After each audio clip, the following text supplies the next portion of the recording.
જય સ્વામિનારાયણ મિત્રો, આપ જોઈ રહ્યા છો યુટ્યુબ આપણી ચેનલ હિન્દ ગોડ લાઈફમાં આપ સૌનું સ્વાગત છે। આ એવા ભક્તની કહાની છે કે જેઓ પોતાના દેહનો ત્યાગ કરવા તૈયાર થયા હતા। કારિયાણીથી ઉગમણી તરફ 3 ગાંવ પાણવી ગામ આવેલું છે।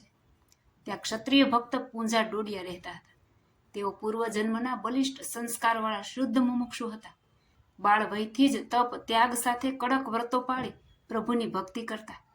કોઈ પવિત્ર સંત મહાત્મા મળે તો તેના દર્શન સેવા સમાગમ કરતા હતા, પરંતુ વિશેષપણે તો તેઓ એકાંતમાં બેસી ધ્યાન ભજન કર્યા કરતા। તેમના અંતરમાં એ ઈચ્છા અખંડ રહ્યા કરતી કે આને આ દેહે પ્રભુના દર્શન અવશ્ય કરવા। પોતાના આ ધ્યેય પ્રમાણે તેઓ ખૂબ ઉત્સાહ અને અતિ શ્રદ્ધા વિશ્વાસ સાથે દિન પ્રતિદિન અધિકપણે પ્રભુ ભક્તિની ધૂનમાં તલ્લીન બની રહેતા। આમ કેટલોક સમય વીતી ગયો, છતાં પૂજા ભક્તની ઈચ્છા પૂર્ણ થઈ નહીં। એટલે છેવટ તેમણે દ્રઢ સંકલ્પ કર્યો કે જ્યારે આ દેહથી પ્રભુના પ્રત્યક્ષ દર્શન ન થાય ત્યારે આવું વ્યર્થ જીવન જીવ્યાનો શો લાભ। માટે હવે કોઈ પવિત્ર તીર્થભૂમિમાં જઈને આ દેહનો ત્યાગ કરી દેવો। આ રીતે ચોક્કસ વિચાર કરી ભાવનગર તરફ નાના ગોપનાથ પાસે ગયા અને તે સમુદ્રના કિનારા ઉપર એક મહાદેવનું મોટું લિંગ હતું। ત્યાં જઈને બેઠા। દર પૂનમે સમુદ્રની વેળ આવે ત્યારે પુષ્કળ ખારા પાણીથી એ લિંગ ઢકાઈ જતું। જ્યારે વેળનું પાણી આવવા લાગ્યું ત્યારે પૂજા ભક્તે પ્રગટ પ્રભુને મળવાની આશાથી એ લિંગને જોરથી બાથ ભરી, પણ જળનો એવો જોરદાર ઘોડો આવ્યો કે જેથી પૂજા ભક્તને ઠેલીને ઘણે દૂર બહાર ફેંકી દીધા। ત્યારે તે આશ્ચર્ય પામ્યા કે આવા અતિ અગાધ જળમાં હું કેમ જીવતો રહ્યો, મારું મોત કેમ ન થયું।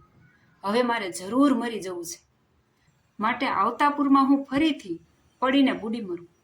આવો નિશ્ચય કરી પૂંજા ભક્ત સમુદ્રના ઊંડા પાણીમાં પડવા માટે ચાલ્યા। ત્યારે આકાશવાણી થઈ કે અરે ભાઈ, તું શા માટે અહીંયા વ્યર્થ મરે છે? ઘેર જાત અને પ્રભુ મળશે। આ રીતે પ્રભુ કૃપાથી દિવ્ય વાણી સાંભળી પૂંજા ભક્ત પાણવી આવ્યા। ત્યાં ગામના ચોરામાં કૃપાનંદ સ્વામી, ગુણાતીતાનંદ સ્વામી અને બીજા 2 સંતો એમ 4 સાધુઓના તેમને દર્શન થયા। એ વખતે આરતીનો સમય થયેલો હોવાથી સંતો ગોડી બોલતા હતા। પૂંજા ભક્તે બહુ ભાવથી પગે લાગી સંતોને પૂછ્યું કે આ 4માંથી ભગવાન કોણ? ત્યારે કૃપાનંદ સ્વામીએ કહ્યું, ભાઈ, અમે ભગવાન નથી, પણ અમને ભગવાન મળ્યા છે। અમે પ્રગટ ભગવાન સ્વામિનારાયણના સાધુઓ છીએ। પછી સ્વામીએ મહારાજના ઐશ્વર્ય પ્રતાપની વાતો કરી, એથી એમના મનમાં શાંતિ થઈ ગઈ।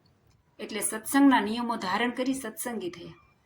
પછી સ્વામીની સાથે પૂંજા ભક્ત ગઢપુર આવ્યા ને ત્યાં શ્રીજી મહારાજના દર્શન કર્યા અને સંતોનો સમાગમ કરી એકાંતિક ભક્ત થયા।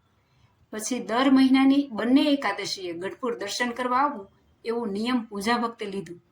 એ નિયમ એમણે જીવન પર્યંત પાળ્યું હતું। જય સ્વામિનારાયણ।